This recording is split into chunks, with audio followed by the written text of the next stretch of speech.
бізде қазақта бүйтеді ғой, ата анаңа жақсылық қыл, егер жақсылық қылмасаң ертең саған да балаң жақсылық қылмайды дейді. Егер де осымен құтылсаңыз жақсы ғой. Қараңыз, біз осыны ғана ойлаймыз да. Біз жеңіл жазаны ойлаймыз. Сөйтіп өзің сөйлесін. Дәл сол жақсылық жасамаса да күнімді көрермін деген сияқты. Біз ана екінші ауыр жазаны ойламаймыз да. Егер де кімде-кімге ата анасына жақсылық жасамаса, кейін өзі қартайған кезінде баласы жақсылық жасамайды.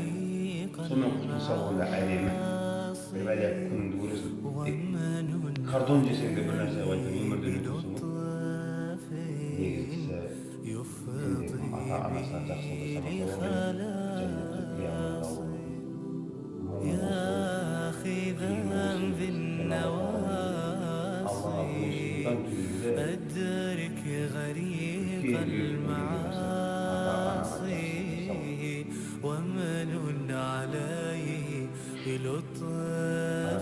Cennet çok bol olur. Cennet kaynak. Sonuç biz babalarımız var.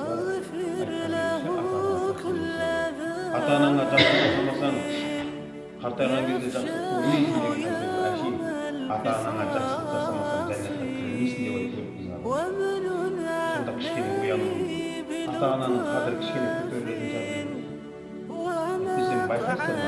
Аналардың қадірлері, мына жігіттер үшін, аналардың қадірлері келіншегімен бірдей болып қалса, көп адамдар хабарласқан кезде не дейді? Анам мен келінім ұрысып жатыр, анамдікі дұрыс па, келінімдікі дұрыс па? Мен айтамын, екеуі салыстыруға келмейді ғой екеуі. Хотя бір әпкең или қарындасың болса, мен екеуі қайсысы дұрыс деп айтады. Анаңмен салыстыратын кім еді анау? Құлт ондай бәлені басы алтын болса да. Кішкене жарымдау бір еді ау. Анаңнан ақыл төмен болсын.